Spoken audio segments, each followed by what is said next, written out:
Hello ನಮಸ್ತೆ ವಿಶೇಷ ಕಾರ್ಯಕ್ರಮಕ್ಕೆ ಸ್ವಾಗತ. ನಾನು ಯಶೋಧ ಪೂಜಾರಿ. ಸರ್ಕಾರ ಅಲ್ಲಾಡ್ತಿದ್ರು ಕುಮಾರಣ್ಣ ಕೂಲ್. ಬಿಜೆಪಿಗೆ ಆಪರೇಷನ್ ನಾಳೆ ಅಸಲಿ ದಂಗಲ್ ಖೇಲ್. ಸ್ಪಾಟ್ ಇಟ್ಟು ಲೆಕ್ಕ ಹಾಕ್ತವ್ರೆ, ಲೆಕ್ಕ ತಪ್ತಾರ. ಇಬ್ಬರು ಕೈ ಕೊಟ್ಟ ಮಾತ್ರಕ್ಕೆ ಬಿದ್ದೋಗುತ್ತಾ ಸರ್ಕಾರ? ಬೇಜಾನ್ ಮಜಾ ಕೊಡ್ತಿದೆ ಪೊಲಿಟಿಕಲ್ ಪಿಕ್ಚರ್. ಇದೇ ಹೊತ್ತಿನ ವಿಶೇಷ ಗ್ರ್ಯಾಂಡ್ ಫಿನಾಲೆ.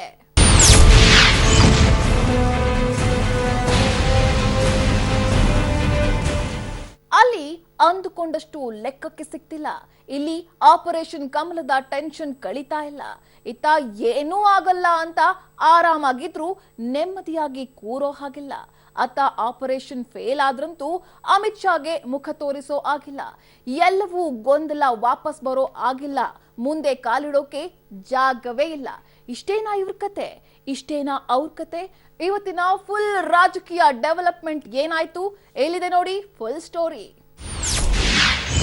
ಢಮ್ ಢಮಾರ್ ಢಮ್, 2 wicket out. ಶುರುವಾಯ್ತು ದೋಸ್ತಿ ಸರ್ಕಾರ ಪತನದ ಕೌಂಟ್ ಡೌನ್. ಕೊನೆಗೂ ದೋಸ್ತಿ ಸರ್ಕಾರದ 2 ವಿಕೆಟ್ ಪತನವಾಗಿದೆ. ನಿರೀಕ್ಷೆಯಂತೆಯೇ ಪಕ್ಷೇತರ ಶಾಸಕರಾದ ನಾಗೇಶ್ ಮತ್ತು ಮಾಜಿ ಸಚಿವ ಶಂಕರ್ ದೋಸ್ತಿ ಸರ್ಕಾರಕ್ಕೆ ನೀಡಿದ ಬೆಂಬಲವನ್ನ ವಾಪಸ್ ಪಡೆದಿದ್ದಾರೆ. ಯಾಕೆ ಅನ್ನೋದನ್ನು ಹೇಳಿದ್ದಾರೆ. ಒಂದು ಅಭದ್ರ ಇರತಕ್ಕಂಥ ಈ ಸರ್ಕಾರ ಸರಿಯಾಗಿ ಶಾಸಕರನ್ನ ಗಣನೆಗೆ ತಗೊಳ್ಳದೆ ಇವತ್ತು ಬಹಳಷ್ಟು ಶಾಸಕರು ನಡೆತಕ್ಕಂಥ ಕಾರ್ಯವೈಖರಿಗಳನ್ನ ಕಂಡು ನಾವು ಬೇಜಾರಾಗಿ ನಿರ್ಧಾರ ತಗೊಂಡಿದ್ದೇವೆ. What I wanted is not happened. In the sense, at least for development of the constituency and the state, there is no support from the coalition government. For me as an independent, they have not recognized my support given to them at the formation of the government. So it is to my surprise that I waited, then I have taken this step. That is what I have heard and I have seen in the TV channels. Many people are disgusted with the government functioning. The people may go out of the Congress and support the BJP.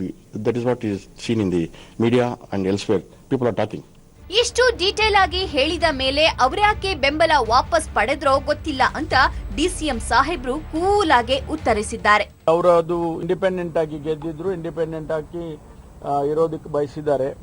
ಮುಂದುವರೆದು ಅವರು ಭಾರತೀಯ ಜನತಾ ಪಾರ್ಟಿಗೆ ನಾವು ಸಹಕಾರ ಕೊಡ್ತೀವಿ ಅಂತ ಕೂಡ ಹೇಳಿದ್ದಾರೆ. ಅದು ಅವರಿಗೆ ಅವರ ಇಚ್ಛೆಗೆ ಸಂಬಂಧಪಟ್ಟಿದ್ದು, ನಾವು ಅದರ ಬಗ್ಗೆ ಏನು ಟೀಕೆ ಮಾಡಕ್ ಹೋಗೋದಿಲ್ಲ. ಆದರೆ ಒಂದಂತೂ ನಿಜ, ಭಾರತೀಯ ಜನತಾ ಪಾರ್ಟಿಯವರು ಯಾವುದೇ ಕಾರಣಕ್ಕೂ ಈ ಸರ್ಕಾರವನ್ನ ಕೆಡವಬೇಕು ಅಂತ ಹೇಳಿ ಎಲ್ಲ ಪ್ರಯತ್ನಗಳನ್ನು ಮಾಡ್ತಿದ್ದಾರೆ. ನಮ್ಮ ಶಾಸಕರಿಗೆ ಹಣ, ಅಧಿಕಾರದ ಆಸೆ ತೋರಿಸಿ ಅವ್ರನ್ನೆಲ್ಲ ಕರ್ಕೊಳ್ಳೋದಕ್ಕೆ ಪ್ರಯತ್ನ ಮಾಡ್ತಿದ್ದಾರೆ. ದೋಸ್ತಿ ಸರ್ಕಾರ ಉರುಳಿಸಲು ಬಿಜೆಪಿ ನಯಾ ಪ್ಲಾನ್. ಶುರುವಾಯಿತು ದೋಸ್ತಿ ಕೌಂಟ್ ಡೌನ್. ಸದ್ಯ ಬಿಜೆಪಿ ತನ್ನೆಲ್ಲ ಪ್ಲಾನ್ ಬದಲಿಸಿಕೊಂಡಿದೆಯಂತೆ. ಅದಕ್ಕೆ ಕಾರಣ ತಕ್ಷಣಕ್ಕೆ ಅತೃಪ್ತ ಶಾಸಕರು ಕೈಗೆ ಸಿಗದೆ ಹೋಗ್ತಿರೋದು. ಈಗಾಗಲೇ ಬರ್ತೀವಿ ಅಂದೋರೆಲ್ಲ ಕೈ ಎತ್ತಿದ್ದಾರಂತೆ. ಸದ್ಯ ಬಿಜೆಪಿ ಬಳಿ ಉಳಿದಿರೋದು 8 ಅತೃಪ್ತ ಶಾಸಕರು. ಬಿಜೆಪಿ ಕಬ್ಜಾದಲ್ಲಿ 8 ಕೈ ಶಾಸಕರು. ಶಾಸಕರಾದ ರಮೇಶ್ ಜಾರಕಿಹೊಳಿ, ನಾಗೇಂದ್ರ, ಉಮೇಶ್ ಜಾಧವ್, ಕಂಪ್ಲಿ ಗಣೇಶ್, ಭೀಮಾ ನಾಯಕ್, ಶಿವರಾಮ್ ಹೆಬ್ಬಾರ್, ಪ್ರತಾಪ್ ಪಾಟೀಲ್ ಮತ್ತು ಮಹೇಶ್ ಕುಮಟಳ್ಳಿ ಹೈಕಮಾಂಡ್ನಿಂದ ಬುಲಾವ್ ಬರ್ತಿದ್ದಾಗೆ ನಾಳೆ 2ನೇ ಹಂತದ ಬಿಜೆಪಿ ಆಪರೇಷನ್ಗೆ ಮುಹೂರ್ತ fix ಆಗಿದೆಯಂತೆ.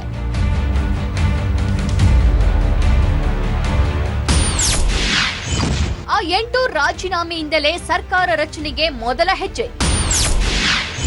Step by step ಸೂಕ್ಷ್ಮವಾಗಿದೆ BJP ನಡೆ. ಪಕ್ಷೇತರ ಶಾಸಕರು ಸೇರಿದಂತೆ ಅತೃಪ್ತ ಶಾಸಕರಿಂದ ನಾಳೆ ರಾಜೀನಾಮೆ ಕೊಡಿಸೋ ಪ್ಲಾನ್ ಸಿದ್ಧವಾಗಿದೆ. ಹಂತ ಹಂತವಾಗಿ ದೋಸ್ತಿ ಸರ್ಕಾರ ಕೆಡವಲು ಬಿಜೆಪಿ ಬ್ಲೂ ಪ್ರಿಂಟ್ ರೆಡಿ ಮಾಡಿದೆ.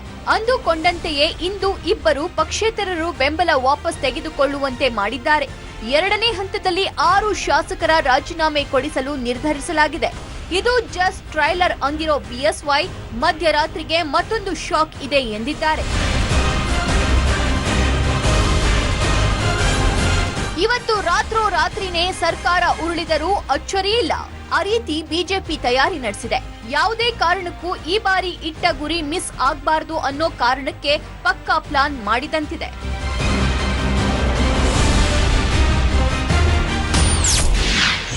ಬಿಜೆಪಿ ಹೊಸ ಪ್ಲಾನ್ ಏನು?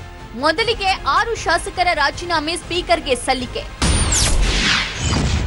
ಸರ್ಕಾರ ಅಲ್ಪ ಮತಕ್ಕೆ ಕುಸಿದಿದೆ ಅಂತ ರಾಜ್ಯಪಾಲರ ಗಮನಕ್ಕೆ ತರುವುದು. ಅಲ್ಪಮತಕ್ಕೆ ಕುಸಿದ ಹಿನ್ನೆಲೆಯಲ್ಲಿ ರಾಷ್ಟ್ರಪತಿ ಆಡಳಿತ ಹೇರುವಂತೆ ಮನವಿ ಮಾಡೋದು. ರಾಷ್ಟ್ರಪತಿ ಆಳ್ವಿಕೆ ಹೇರಿದ ನಂತರ ಮತ್ತಷ್ಟು ಅತೃಪ್ತ ಶಾಸಕರನ್ನ ಸೆಳೆಯೋದು. ನಂತರ ರಾಜ್ಯಪಾಲರ ಬಳಿ ನಮ್ಮ ಬಳಿ ಬಹುಮತ ಇದೆ, ಸರ್ಕಾರ ರಚನೆಗೆ ಅವಕಾಶ ನೀಡುವಂತೆ ಮನವಿ ಮಾಡುವುದು. ರಾಜ್ಯಪಾಲರ ಅನುಮತಿ ಸಿಕ್ತಿದ್ದ ಹಾಗೆ ಬಿಜೆಪಿ ಸರ್ಕಾರ ರಚಿಸೋದು. ಬಿಜೆಪಿ ಸರ್ಕಾರ ರಚನೆಗೆ ಬಿಟ್ಬಿಡ್ತಾರಾ ದೋಸ್ತಿಗಳು? ರಿವರ್ಸ್ ಆಪರೇಷನ್ಗೆ ಎದ್ದು ನಿಂತರ ಅವರಿಬ್ಬರು. ಸಂಕ್ರಾಂತಿ ವೇಳೆ ಕ್ಷಿಪ್ರ ಕ್ರಾಂತಿಯೇ ನಡೆಯಲಿದೆ. ಇತ್ತ ಬಿಜೆಪಿ ಸರ್ಕಾರ ರಚನೆಗೆ ಬಿಎಸ್ವೈ ಮಹಾ ಪ್ಲಾನ್ ಮಾಡಿದ್ರೆ ಮಾಡಿ ಅಂತ ಇತ್ತ ದೋಸ್ತಿಗಳು ರಿವರ್ಸ್ ಆಪರೇಷನ್ಗೆ ಎದ್ದು ನಿಂತಿದ್ದಾರೆ. ಮಧ್ಯಾಹ್ನದ ವೇಳೆಗೆ ಕುಮಾರಸ್ವಾಮಿ ರಿವರ್ಸ್ ಆಪರೇಷನ್ಗೆ ಸಚಿವ ಪುಟ್ಟರಾಜುಗೆ ಸುಪಾರಿ ಕೊಟ್ಟಿದ್ದು ಅವರು ತಮ್ಮ ತಂಟೆಗೆ ಬಂದ್ರೆ ಹುಷಾರಂದಿದ್ರು. ಕಾಂಗ್ರೆಸ್ ಪಕ್ಷದ ನಾಯಕರುಗಳು ನಾವೆಲ್ಲರೂ ಸೇರಿ ಇವತ್ತು ಬಿಜೆಪಿ ಅವರಿಗೆ ತಕ್ಕ ಪಾಠ ಕಲಿಸಲೇಬೇಕು. ಇವತ್ತು ಸುಮ್ಮನೆ ಇದ್ದಂತ ಪರಿಸ್ಥಿತಿ, ಸರ್ಕಾರ ಚೆನ್ನಾಗಿ ನಡೀತಾ ಇರ್ತಕ್ಕಂಥ ಸಂದರ್ಭದಲ್ಲಿ ಪದೇ ಪದೇ ಡಿಸ್ಟರ್ಬ್ ಮಾಡುವಂತ ಒಂದು ಸಾಹಸಕ್ಕೆ ಏನು ಕೈ ಹಾಕಿದ್ದಾರೆ. ಅದ್ರ ಪ್ರತಿಯಾಗಿ ನಾವು ಅವರಿಗೆ ಬುದ್ಧಿ ಕಲಿಸುವಂತ ಕೆಲಸವನ್ನ ಮಾಡ್ತೀವಿ ಅಂತಕ್ಕಂಥ ಮಾತನ್ನು ಹೇಳಿಕ್ ಬಯಸ್ತಾ ಇದ್ದೀವಿ. ಕಾಂಗ್ರೆಸ್ ಪಕ್ಷದ ನಾಯಕರು ನಾವೆಲ್ಲರೂ ಸೇರಿ ಅವ್ರಿಗೆ ಸರಿಯಾದ ರೀತಿಯಲ್ಲಿ ಬುದ್ಧಿ ಕಲಿಸಬೇಕು ಅಂತಕ್ಕಂಥ ತೀರ್ಮಾನ ಕೈಗೊಂಡಿದ್ದೀವಿ. ಅದನ್ನ ಮಾಡ್ತೀವಿ. ಬಹಳ ಮುಲಾಜಿಲ್ಲದೆ ಸಂಪರ್ಕದಲ್ಲಿದ್ದಾರೆ. ಮುಂದಿನ ದಿನಗಳಲ್ಲಿ ಅವ್ರನ್ನ ನಮ್ಮ ಪಕ್ಷಕ್ಕೆ ತರ್ತಕ್ಕಂಥ ಕೆಲಸ ಮಾಡ್ತೀವಿ, ಹೇಳ್ತೀವಿ. ಇತ್ತ ಪಕ್ಷೇತರರ ಬೆಂಬಲ ವಾಪಸ್ ಸುದ್ದಿ ಕೇಳಿ ರೆಸ್ಟ್ ನಲ್ಲಿದ್ದ ಸಿಎಂ ವೇಣುಗೋಪಾಲ್ ಅವರನ್ನ ತುರ್ತು ಭೇಟಿ ಮಾಡಿದ್ರು. ನಂತರ ಸುದ್ದಿಗಾರರೊಂದಿಗೆ ಮಾತನಾಡಿದ ಇಬ್ಬರು, ಪಕ್ಷೇತರರ ರಾಜೀನಾಮೆಯಿಂದ ಏನು ಆಗಿಬಿಡುತ್ತೆ, ನನಗೂ ನನ್ನ ತಾಕತ್ತಿನ ಬಗ್ಗೆ ಗೊತ್ತಿದೆ, ಸರ್ಕಾರ ಏನೂ ಆಗಲ್ಲ ಎಂದಿದ್ದಾರೆ. ಇಬ್ಬರು ಪಕ್ಷೇತರ ಶಾಸಕರ ಬಗ್ಗೆ ನಾನೇನ್ ರೆಸ್ಪಾನ್ಸಿಬಿಲಿಟಿ ತಗೊಂಡಿಲ್ಲ. ನನ್ನ ಸರ್ಕಾರ ನಿಂತಿರ್ತಕ್ಕಂಥದ್ದು ಕಾಂಗ್ರೆಸ್ನ ಬೆಂಬಲದೊಂದಿಗೆ. ಇಬ್ಬರು ಪಕ್ಷೇತರ ಶಾಸಕರ ಬಗ್ಗೆ I have not taken any responsibility. ಇಬ್ರು ಪಕ್ಷೇತರ ಶಾಸಕರು ಹೋದ ತಕ್ಷಣ ಏನ್ ಮೆಜಾರಿಟಿ ಒಟ್ಟಾಗಿದೆಯಾ? ಇತ್ತ ಡಿಕೆಶಿ ಕೂಡ ಬೆಳಗ್ಗೆಯಿಂದಲೂ ಒಂದೇ ಮಾತು ಹೇಳಿಕೊಂಡು ಬಂದಿದ್ದಾರೆ. ಅವರ ಪ್ರಯತ್ನ ಅವರು ಮಾಡಲಿ. ರಾಜಕಾರಣದಲ್ಲಿ 2 ಆಟಗಳಿವೆ, ಅದನ್ನ ಈಗ ಹೇಳೋಕೆ ಆಗಲ್ಲ ಅಂತ ಟಾಂಗ್ ಕೊಟ್ಟಿದ್ದಾರೆ. ಮೊದಲಿಂದನೂ ನಾನು ಆನಂದ್ ಸಿಂಗು, ನಾಗೇಂದ್ರ ಇರ್ಬೋದು, ಗಣೇಶ್ ಹುಕ್ಕೇರಿ ನಾವೆಲ್ಲ ಪರ್ಸನಲ್ ಫ್ರೆಂಡ್ಸು. ಯಾರು ಪಾರ್ಟಿ ಬಿಡುವಂತ ಪ್ರಶ್ನೆ ಇಲ್ಲ. ಎಲ್ಲ ಸುಮ್ಮನೆ ಮಾಧ್ಯಮದವರು ಸೃಷ್ಟಿ ಮಾಡ್ತಾ ಇದ್ದೀರಾ. ಅರ್ಥ ಆಯ್ತಾ? ಬಿಜೆಪಿಯವರು ಪಾಪ ಹತಾಶರಾಗಿದ್ದಾರೆ. ನಾವು ಅವ್ರು ಹತಾಶರಾಗಿರೋದು, ಆಸೆ ಪಡುವಂಥದ್ದು ಅವ್ರಿಗೆ ಬಿಟ್ಟಿದಂಥ ವಿಚಾರ. ಬಟ್ ರಾಜಕಾರಣದಲ್ಲಿ 2 ಥರ ಆಟಗಳು ಇರ್ತದೆ. ಅದನ್ನೆಲ್ಲ ಬಿಡಿಸಿ ಹೇಳಲಿಕ್ಕೆ ನಾನು ತಯಾರಿಲ್ಲ. ಸಂಕ್ರಾಂತಿ ಹಬ್ಬ ಎಲ್ಲರಿಗೂ ಶುಭ ಆಗಲಿ. ಸುಮ್ಮನೆ ಮನೆ ಹಾಳು ಮಾಡೋದು, ಪಾಪ ಕ್ಷೇತ್ರದ ಜನತೆ, ಪಾಪ MLAಗಳ ಫ್ಯೂಚರು, ಅದನ್ನೆಲ್ಲ ಹಾಳು ಮಾಡೋದನ್ನ ದಯವಿಟ್ಟು ಕೆಲವರು ನಿಲ್ಲಿಸಿದ್ರೆ ಬಹಳ ಒಳ್ಳೇದು. ಶಾಸಕನ ಕೂಡ ಹಾಕೊಂಡು ಗುರುಗಾವಲ್ಲಿದ್ದಾರೆ. ಏನಾರು ಮಾಡಿಸಿ ಅವ್ರ ಪಾರ್ಟಿ ಅವ್ರದ್ದು, ಅವ್ರು ನೋಡ್ರಿ, ಅವ್ರ ಪಾರ್ಟಿ MLAಗಳನ್ನ ಅವ್ರು ಏನಾರು ಕೂಡಾಕೊಳ್ಳಿ. ನಾವ್ MLAಗಳನ್ನ ಕೂಡಾಕೊಳ್ಳೋಂಥ ಪ್ರಶ್ನೆ ಏನು ಉದ್ಭವಿಸುದಿಲ್ಲ. ನಮ್ಗೆ ಯಾವ MLAನು ನಾವು ಕೂಡಾಕೊಳ್ಳೋಂಥ ಪ್ರಶ್ನೆ ಇಲ್ಲ. ಇವೆಲ್ಲ ಟಿವಿ ನೋಡಿದ ತಕ್ಷಣ as a incharge general secretary ಪಕ್ಕದಲ್ಲಿ ಬರೋದ್ ತಪ್ಪೇನಿದೆ? ಏನದಕ್ಕೇನು ರೆಸ್ಪಾನ್ಸಿಬಿಲಿಟಿ ಇಲ್ವಾ? ಈಗ ನನಗೂ ಬೇಕಾದಷ್ಟು ರೆಸ್ಪಾನ್ಸಿಬಿಲಿಟಿ ಇರ್ತದೆ. ಆನಂದ್ ಸಿಂಗ್ ಪಾಪ ಆನಂದ್ ಸಿಂಗ್ ಫೋಟೋ ತೋರಿಸಿ ಎಲ್ಲಿ ಹೋಗ್ತಾ ಇದೆ ಆನಂದ್ ಸಿಂಗು? ಅವನಾಯ್ತು ಪಾಪ, ಅವ್ನ ಕೋರ್ಟ್ ಆಯ್ತು, ಅವ್ನ ಕೆಲಸ ಆಯ್ತು. ಅವರೆಲ್ಲ ಕ್ಷತ್ರಿಯರ್ರಿ, ಹೋರಾಟ ಮಾಡೋಂಥವ್ರೆಲ್ಲ. ಕಾಂಗ್ರೆಸ್ ಪಾರ್ಟಿ ನಮ್ಮ ಶಾಸಕರನ್ನ ಎಲ್ಲೇ ಇಟ್ಕೊಂಡಿರ್ಲಿ, ಅವರು ಕೂಡಾಕಿರ್ಲಿ, ಕರ್ಕೊಂಡು ಬರೋಷ್ಟು ಶಕ್ತಿ ಕಾಂಗ್ರೆಸ್ ಪಕ್ಷಕ್ಕಿದೆ. ಅಷ್ಟು ಮಾತ್ರ. ಇದೆಲ್ಲದರ ನಡುವೆಯೂ ಕಾಂಗ್ರೆಸ್ನಲ್ಲಿ ಬೇಗುದಿ ಹೆಚ್ಚಿದೆ. ಡಿಕೆಶಿ ಕುಮಾರಸ್ವಾಮಿ ವಿರುದ್ಧ ಸಿಡಿದಿದ್ದಾರೆ. ವೇಣುಗೋಪಾಲ್, ದಿನೇಶ್ ಗುಂಡೂರಾವ್ ಮೇಲೆ ಕಿಡಿಕಾರಿದ್ದಾರೆ. ಅತ್ತಾಗೆ ಬಿಎಸ್ವೈ ಪಕ್ಷೇತರರು ಬೆಂಬಲ ವಾಪಸ್ ಪಡಿತಿದ್ದಂತೆ ಫುಲ್ ಖುಷ್ ಆಗಿದ್ದಾರೆ. ಕರ್ನಾಟಕದ ರಾಜಕೀಯ ಈಗ ರಾಷ್ಟ್ರಾದ್ಯಂತ ಸುದ್ದಿ ಮಾಡಿದೆ. ರಾಜಕೀಯ ಸಂಕ್ರಾಂತಿಗೆ ಕಾಂಗ್ರೆಸ್ ಹೈಕಮಾಂಡ್ ಗರಂ ಆಗಿದೆ. ಏನ್ ಮಾಡ್ತಿರೋ ಗೊತ್ತಿಲ್ಲ, ಸರ್ಕಾರ ಉಳಿಸಿ ಅಂತ ರಾಗ ತಾಕೀತು ಮಾಡಿದ್ದಾರೆ. ಇತ್ತ ಡಿಕೆಶಿ ಕೂಡ ಸಿಎಂ ಮೇಲೆ ಕಿಡಿಕಾರಿದ್ದಾರೆ. ಮತ್ತೊಂದು ಕಡೆ ಬಿಜೆಪಿ ಪ್ಲಾನ್ ಸಕ್ಸಸ್ ಆದ ಬೆನ್ನಲ್ಲೇ ಪ್ಲಾನ್ ಬಿಗೆ ಸಕ್ಸಸ್ ಮಾಡ್ತಿದೆ. ಏನಿದು, ಏನಾಗ್ತಿದೆ ಹೇಳ್ತೀನಿ ನೋಡಿ. ವಿಕೆಟ್ ಪತನಕ್ಕೆ ಕಾಂಗ್ರೆಸ್ ಹೈಕಮಾಂಡ್ ಗರಂ. ಸರ್ಕಾರ ಉಳಿಸಿ ಅಷ್ಟೇ ಆರ್ಡರ್ ಪಾಸ್. ಇತ್ತ ಪಕ್ಷೇತರರ ಬೆಂಬಲ ವಾಪಸ್ ಆಗ್ತಿದ್ದ ಹಾಗೆ ರಾಜ್ಯ ರಾಜಕಾರಣ ರಾಷ್ಟ್ರಾದ್ಯಂತ ಸೌಂಡ್ ಮಾಡಿದೆ. ಖುದ್ದು ರಾಹುಲ್ ಗಾಂಧಿ ಕೈ ನಾಯಕರಿಗೆ ಕರೆ ಮಾಡಿ ಏನಿದೆಲ್ಲ ಅಂತ ಕ್ಲಾಸ್ ತೆಗೆದುಕೊಂಡಿದ್ದಾರೆ. ಅಷ್ಟೇ ಅಲ್ಲ, ನೀವೇನ್ ಮಾಡ್ತಿರೋ ಗೊತ್ತಿಲ್ಲ, ಆದ್ರೆ ನನ್ಗೆ ಸರ್ಕಾರ ಉಳಿಬೇಕಷ್ಟೇ. ಎಲ್ಲಾ ಶಾಸಕರನ್ನ ಸಂಪರ್ಕಕ್ಕೆ ತೆಗೆದುಕೊಳ್ಳಿ, ಅಗತ್ಯ ಬಿದ್ರೆ ರೆಸಾರ್ಟ್ಗೂ ಕರೆದೊಯ್ಯಿರಿ, ಆದ್ರೆ ಯಾವುದೇ ಕಾರಣಕ್ಕೂ ಸರ್ಕಾರ ಬೀಳಬಾರದು ಅಷ್ಟೇ ಅಂತ ರಾಹುಲ್ ಗಾಂಧಿ ತಾಕೀತು ಮಾಡಿದ್ದಾರೆ. गवर्नमेंट अभी वाइबल हुआ है, खुद ही उन्होंने चीफ मिनिस्टर ने बता दिया है. और ये डेमोक्रेसी में ऐसा कभी होता नहीं कि यहाँ का उधर जाता है, उधर का इधर जाता है. वो खुद ये एमएलए को ऐसा लगा हुआ होगा कि ये भारतीय जनता पार्टी के अंदर ये उनको ही मैंडेट मिला है. अपन वो ये अननेचुरल अलायंस किया है और जिस पार्टी को थर्ड पोजीशन का मैंडेट मिला है उसको चीफ मिनिस्टर बनाया है. उनके अंदर कोई ऐसा अनकॉन्फिडेंस हुआ होगा, उन्होंने ऐसा किया होगा. ಬಿಜೆಪಿ ತಂತ್ರಕ್ಕೆ ದೋಸ್ತಿಗಳು ತಿರುಮಂತ್ರ. ಖರ್ಗೆ ಮತ್ತು ಸಿದ್ದು ನೇತೃತ್ವದಲ್ಲಿ ಛೂಮಂತ್ರ. ರಾಗ ಕಡೆಯಿಂದ ಹೇಗಾದ್ರೂ ಮಾಡಿ ಏನಾದ್ರೂ ಮಾಡಿ ಸರ್ಕಾರ ಉಳಿಸಿ ಅಂತ ಬುಲಾವ್ ಬರ್ತಿದ್ದ ಹಾಗೆ ಖರ್ಗೆ ಮತ್ತು ಸಿದ್ದು ಬಿಜೆಪಿ ಮಂತ್ರಕ್ಕೆ ತಿರುಮಂತ್ರ ಹಾಕಲು ಮುಂದಾಗವರಂತೆ. ಅವರು 8 ಮಂದಿಯಿಂದ ರಾಜೀನಾಮೆ ಕೊಡಿಸಿದ್ರೆ ಈ ಕಡೆ ರಿವರ್ಸ್ ಆಪರೇಷನ್ ಮಾಡಿ ಬಿಜೆಪಿ ಅವರಿಂದಲೇ ರಾಜೀನಾಮೆ ಕೊಡಿಸೋಕೆ ಮುಂದಾಗವರಂತೆ. ಇದು ಆಗುತ್ತೋ ಇಲ್ವೋ, ಸಿದ್ದರಾಮಯ್ಯ ಇದನ್ನ ಮಾಡಲೇಬೇಕಿದೆ. ಅದಕ್ಕೆ ಕಾರಣವಾದ್ರೂ ಏನ್ ಗೊತ್ತಾ? ಇಷ್ಟೆಲ್ಲ ರಾದ್ದಾಂತಕ್ಕೆ ಸಿದ್ದರಾಮಯ್ಯ ಅವರೇ ಕಾರಣ ಅಂತ. ಎಸ್, ಇದೀಗ ಸಿದ್ದರಾಮಯ್ಯ ವಿರುದ್ಧ ತಿರುಗಿ ಬಿದ್ದಿರೋ ದೋಸ್ತಿ ಟೀಮ್ ರಮೇಶ್ ಜಾರಕಿಹೊಳಿಯಿಂದ ಸಚಿವ ಸ್ಥಾನ ಕಿತ್ತು ಸತೀಶ್ ಜಾರಕಿಹೊಳಿ ಕೊಟ್ಟಿದ್ದು ಹಾಗೂ ಶಂಕರ್ನ ಸಚಿವ ಸ್ಥಾನದಿಂದ ತೆಗೆದಿದ್ದು ಇಷ್ಟೆಲ್ಲ ರಾದ್ದಾಂತಕ್ಕೆ ಕಾರಣ ಅಂತ ಸಿದ್ದರಾಮಯ್ಯಗೆ ಕ್ಲಾಸ್ ತೆಗೆದುಕೊಂಡಿದ್ದಾರಂತೆ. ಹಾಗಾಗಿ ಈಗ ಎಲ್ಲ ಕಾಂಗ್ರೆಸ್ ಶಾಸಕರನ್ನ ಇದೀಗ ರೆಸಾರ್ಟ್ಗೆ ಕರೆದೊಯ್ದು ಯಾರೊಬ್ರು ಬಿಜೆಪಿ ಕೈ ಸಿಗದಂತೆ ನೋಡಿಕೊಳ್ಳೋ ಜವಾಬ್ದಾರಿಯನ್ನ ಸಿದ್ದರಾಮಯ್ಯ ಹೊತ್ತಿದ್ದಾರಂತೆ. ಇತ್ತ ದಿಢೀರ್ ರಾಜಕೀಯ ಬೆಳವಣಿಗೆಯಲ್ಲಿ ಸಿಎಂ ಕುಮಾರಸ್ವಾಮಿ ವೇಣುಗೋಪಾಲ್ ಅವರನ್ನ ಭೇಟಿ ಮಾಡಿ ಚರ್ಚೆ ನಡೆಸಿದ್ದಾರೆ. ಚರ್ಚೆ ಮುಗಿದ ಬಳಿಕ ಸುದ್ದಿಗಾರರೊಂದಿಗೆ ಗರಂ ಆಗಿ ಮಾತನಾಡಿದ ಕುಮಾರಸ್ವಾಮಿ, ನನ್ನ ಸರ್ಕಾರ ಸಾಲಿಡ್ ರಾಕ್ ಇದ್ದಂತೆ ಎಂದಿದ್ದಾರೆ. ಅಷ್ಟೇ ಅಲ್ಲ, ಇದೆಲ್ಲದರ ಟೆನ್ಷನ್ ನಡುವೆಯೂ ಸಿಎಂ ಮಗನ ಕುರುಕ್ಷೇತ್ರ ಚಿತ್ರ ವೀಕ್ಷಿಸಿದ್ದಾರಂತೆ. What is my strength? What is the majority of this government? For your episode, why I have to involve in your episodes? What is the necessity for me? I know the strength of my government. This government has a solid rock. It is stable government. Why do you worry about my government? Kumaraswamy ವಿರುದ್ಧ ಕಿಡಿಕಾರಿದ ಡಿಕೆಶಿ. ಎಲ್ಲ ಗೊತ್ತಿದ್ದು ಸುಮ್ನಿದ್ರಿ, ಈಗ ಅನುಭವಿಸಿ. ಸದಾ CM ಬೆನ್ನಿಗೆ ನಿಂತಿದ್ದ ಡಿಕೆಶಿ ಯಾಕೋ ಏನೋ ಕುಮಾರಸ್ವಾಮಿ ವಿರುದ್ಧ ಕಿಡಿಕಾರಿದ್ದಾರೆ. ಮೊದಲಿನಿಂದಲೂ ಹೇಳ್ತಾ ಬಂದ್ವಿ, ಕೇಳಿಲ್ಲ. ಕಾಂಗ್ರೆಸ್ ಶಾಸಕರನ್ನ ಗಮನಕ್ಕೆ ತೆಗೆದುಕೊಳ್ಳಿಲ್ಲ.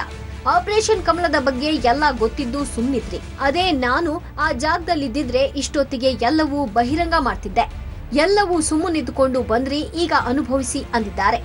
ಬೆಳಗ್ಗೆ ಅಷ್ಟೇ ನಮ್ ಶಾಸಕರು ಎಲ್ಲಿದ್ದಾರೆ ಅಂತ ಗೊತ್ತು, ಅವರನ್ನ ಕರ್ಕೊಂಡು ಬರೋದು ಗೊತ್ತು ಅಂದೋರು ಸಂಜೆ ವೇಳೆಗೆ ನನ್ಗೇನು ಗೊತ್ತಿಲ್ಲ, ನಾನ್ ಯಾರನ್ನು ಕರ್ಕೊಂಡು ಬರಲು ಹೋಗಲ್ಲ ಅಂದ್ಬಿಟ್ರು. ಶಾಸಕರು ಎಲ್ಲ ಕರೆಕ್ಟ್ ಆಗಿದ್ದಾರೆ.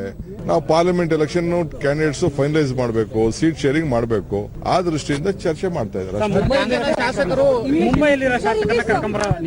ಊರು ಯಾರು 2-3 ಜನ ಎಂತಕ್ಕೆ ಹೋಗಿದಾರ ಬರ್ತಾರೆ ಬಿಡಿ, ಅದಕ್ಕೆ ಆಗ್ತಲ್ಲ. 15 ಜನ ಶಾಸಕರು ಬಿಜೆಪಿ ಸಂಪರ್ಕದಲ್ಲಿ ರಾಜಕಾರಣ ಶುರು ಮಾಡಿರೋದು ನನಗೆ ಗೊತ್ತಿಲ್ಲ ಅದು. ಬಿಜೆಪಿ ಪ್ಲಾನ್ ಎ ಸಕ್ಸಸ್,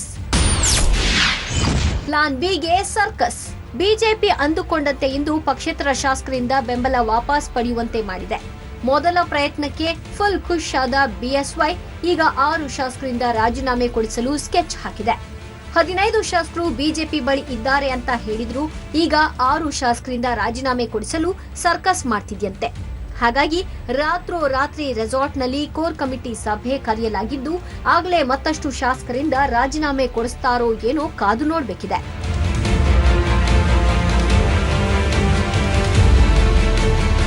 ಮೈತ್ರಿ ಸರ್ಕಾರದ 2 ವಿಕೆಟ್ ಪತನಗೊಳ್ತಾ ಇರುವಂತೆ ಇತ್ತ ದೋಸ್ತಿಗಳ ಎದೆ ಢವಢವ ಆಗತೊಡಗಿದೆ. ಈ ಮೂಲಕ ಆಪರೇಷನ್ನ ಮೊದಲ ಹಂತ ಸಕ್ಸಸ್ ಆಗಿದೆ. ಈಗ 2ನೇ ಹಂತದಲ್ಲಿ 6 ಶಾಸಕರು ರಾಜೀನಾಮೆ ಕೊಡಲಿದ್ದಾರಂತೆ. ಇದೇ ಬೆನ್ನಲ್ಲಿ ಮಾಜಿ ಸಿಎಂ ಹಾಗೂ ಸಮನ್ವಯ ಸಮಿತಿ ಅಧ್ಯಕ್ಷ ಸಿದ್ದರಾಮಯ್ಯ ಟ್ವಿಟರ್ನಲ್ಲಿ ನೇರವಾಗಿ ಮೋದಿಗೆ ಚಾಟಿ ಬೀಸಿದ್ದಾರೆ. ಹಂತ 1 ಸಕ್ಸಸ್, ಈಗ 2ನೇ ಹಂತಕ್ಕೆ ಬಿಜೆಪಿ ತಯಾರಿ. ಪಕ್ಷೇತರರು ಬೆಂಬಲ ವಾಪಸ್ ಬೆನ್ನಲ್ಲೇ ದೋಸ್ತಿಗಳ ಸಭೆ. ಟ್ವಿಟರ್ನಲ್ಲಿ ಮೋದಿಗೆ ಚಾಟಿ ಬೀಸಿದ ಮಾಜಿ ಸಿಎಂ ಸಿದ್ದು. ಮುಳಬಾಗಿಲು ಶಾಸಕ ನಾಗೇಶ್ ಹಾಗೂ ರಾಣೆಬೆನ್ನೂರು ಶಾಸಕ ಶಂಕರ್ ಮೈತ್ರಿ ಸರ್ಕಾರಕ್ಕೆ ನೀಡಿರುವ ಬೆಂಬಲವನ್ನ ವಾಪಸ್ ಪಡೆದಿರುವ ಬೆನ್ನಲ್ಲೇ ರಾಜ್ಯ ರಾಜಕೀಯ ಅಲ್ಲೋಲ ಕಲ್ಲೋಲ ಆಗಿದೆ. ದೋಸ್ತಿಗಳು ಒಂದ್ ಕಡೆ ಒಟ್ಟು ಸೇರಿ ಆಪರೇಷನ್ ಕಮಲ ನಡೆಯದಂತೆ ತಡೆಯಲು ತಂತ್ರ ರೂಪಿಸಿದ್ದಾರಂತೆ. ಹೌದು, ಬಿಜೆಪಿ ಆಪರೇಷನ್ ಕಮಲಕ್ಕೆ ಕೈ ಹಾಕಿದಾಗಲೇ 3 ಹಂತದಲ್ಲಿ ಆಪರೇಷನ್ ನಡೆಸಲು ಯೋಚಿಸಿಕೊಂಡಿತ್ತಂತೆ. ಈ ಪೈಕಿ ಮೊದಲನೆಯದ್ದು ಪಕ್ಷೇತರ ಶಾಸಕರ ಬೆಂಬಲ ಪಡೆದುಕೊಳ್ಳುವುದು. ಈಗ ಮೊದಲ ಹಂತದಲ್ಲಿ ಬಿಜೆಪಿ ಯಶಸ್ವಿಯಾಗಿದೆ. ಈಗ ಅತೃಪ್ತ ಕಾಂಗ್ರೆಸ್ ಶಾಸಕರಿಗೆ ಮಣೆ ಹಾಕಲು ಮುಂದಾಗಿದ್ದಾರಂತೆ ಬಿಜೆಪಿ ನಾಯಕರು. ಇನ್ನೂ ಕೆಲ ಕೈ ಶಾಸಕರು ಬಿಜೆಪಿ ಸುಪರ್ದಿಯಲ್ಲಿದ್ದಾರಂತೆ. ಮುಂಬೈನ ಹೋಟೆಲ್ ಒಂದರಲ್ಲಿ ಶಾಸಕರನ್ನ ಇಡ್ಲಾಗಿದೆಯಂತೆ. ಇನ್ನು ಬಿಜೆಪಿ ಮೂಲಗಳು ಹೇಳುವ ಪ್ರಕಾರ 6 ಕಾಂಗ್ರೆಸ್ ಶಾಸಕರು ರಾಜೀನಾಮೆ ಕೊಡಲಿದ್ದಾರಂತೆ. ಇದೇ ವೇಳೆ ಮಾಜಿ ಸಿಎಂ ಹಾಗೂ ಸಮನ್ವಯ ಸಮಿತಿ ಅಧ್ಯಕ್ಷರೂ ಆಗಿರುವ ಸಿದ್ದರಾಮಯ್ಯ ಮೋದಿಗೆ ಟ್ವೀಟ್ ಮೂಲಕ ಟಾಂಗ್ ಕೊಟ್ಟಿದ್ದಾರೆ. ದೇಶದ ಚೌಕಿದಾರ್ ಆದ ನರೇಂದ್ರ ಮೋದಿ ಅವರೇ ನಮ್ಮ ಶಾಸಕರನ್ನ ಹೋಟೆಲ್ನಲ್ಲಿ ಕೂಡಿಟ್ಟು ಅವರನ್ನ ಕಾಯುವ ಚೌಕಿದಾರ್ ಆದರಲ್ಲ ಅಂತ ಚಾಟಿ ಬೀಸಿದ್ದಾರೆ. ಇನ್ನು ರಾಜ್ಯ ರಾಜಕೀಯದಲ್ಲಿ ಕ್ಷಣ ಕ್ಷಣಕ್ಕೂ ಏರಿಳಿತಗಳ ಬೆಳವಣಿಗೆ ನಡೀತಿದೆ. ಯಾವ ಸಮಯದಲ್ಲಿ ಬೇಕಾದರೂ ಮಹತ್ವದ ಬೆಳವಣಿಗೆಯೊಂದನ್ನ ನಿರೀಕ್ಷಿಸಬಹುದು. ಇನ್ನು ಈ ಬಗ್ಗೆ ಪ್ರತಿಕ್ರಿಯಿಸಿರುವ ಜೆಡಿಎಸ್ ವರಿಷ್ಠ, ನಾನೇನು ಯಾವುದರ ಬಗ್ಗೆಯೂ ಗಮನ ಹರಿಸಿಲ್ಲ, ಇದೆಲ್ಲ ದೈವದಾಟ, ಯಾರ ಕೈಲೂ ಏನೂ ಇಲ್ಲ ತಾ ಕಿಡಿಕಾರಿದ್ರು. ಎಲ್ಲವೂ ದೈವದಾಟ ಇರುತ್ತೆ, ಯಾರ ಕೈಲೂ ಇಲ್ಲ, ನಿಮ್ಮಲ್ಲಿ ತಿಳ್ಕೊಳ್ಬೇಕು. ನಿಮ್ಮ ಕೈಲೂ ಇಲ್ಲ, ನಿಮ್ಮ ಮಾಧ್ಯಮದಲ್ಲಿ ಎಷ್ಟು ಹೊಡ್ಕೊಂಡ್ರೂ ಆಗಲ್ಲ. ದೈವದ ಚಿತ್ತ ಇದೆ.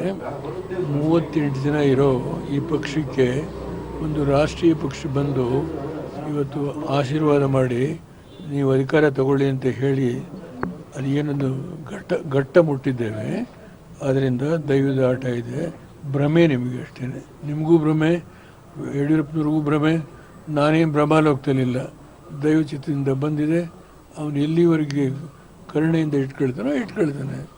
ದುಡ್ಡು 60 ಕೋಟಿ 70 ಕೋಟಿ 50 ಕೋಟಿ ಇದೆಲ್ಲ ಅಸಹ್ಯ, ಯಾರಿಗೂ ಮರ್ಯಾದೆ ತರೋದಿಲ್ಲ. ಇದು ಒಂದು ರಾಷ್ಟ್ರೀಯ ಪಕ್ಷವಾಗಿ 100 ಜನ ಹಿಡ್ಕೊಂಡೋಗಿ ಕೂಡಾಕತ್ತೀವಿ ಅಂದರೆ ಮರ್ಯಾದೆ ಇದೆಯೇನ್ರಿ? ಒಟ್ನಲ್ಲಿ ಮೈತ್ರಿ ಸರ್ಕಾರ ಮುಂದುವರಿಯುತ್ತಾ ಅಥವಾ ಬಿಜೆಪಿ ಮತ್ತೆ ಅಧಿಕಾರಕ್ಕೇರುತ್ತಾ ಅನ್ನೋ ಕುತೂಹಲ ರಾಜ್ಯ ರಾಜಕೀಯಕ್ಕೆ ಇದ್ದೇ ಇದೆ. ಆದ್ರೆ ಈವರೆಗೆ 2 ಪಕ್ಷೇತರ ಶಾಸಕರಷ್ಟೇ ಬೆಂಬಲ ವಾಪಸ್ ಪಡೆದಿದ್ದಾರೆ. ಹೀಗಾಗಿ 6 ಕೈ ಶಾಸಕರು ಇನ್ನು ಬಿಜೆಪಿ ಸುಪರ್ದಿಯಲ್ಲೇ ಇದ್ದಾರೆ ಅಂತ ಹೇಳಲಾಗ್ತಿದೆ. ರಾಜಕೀಯದಲ್ಲಿ ಏಕ್ದಮ್ ಏನ್ ಬೇಕಾದ್ರೂ ಆಗಬಹುದು. ಇನ್ನು ಯಾವ ಹೈಡ್ರಾಮಾ ನಡೆದು ಸರ್ಕಾರ ಯಾರ ಮಡಿಲಿಗೆ ಬೀಳಲಿದೆ ಅನ್ನೋದನ್ನ ಕಾದು ನೋಡಬೇಕು. ಹೀಗೆ ಹಂತ ಹಂತವಾಗಿ ಬಿಜೆಪಿ ಆಪರೇಷನ್ ಕಮಲವನ್ನ ವರ್ಕೌಟ್ ಮಾಡ್ತಿದೆ. ಆದ್ರೀಗ ಪಕ್ಷೇತರ ಶಾಸಕರಷ್ಟೇ ಮೈತ್ರಿಕೂಟದಿಂದ ಬೆಂಬಲ ವಾಪಸ್ ಪಡೆದಿದ್ದಾರೆ.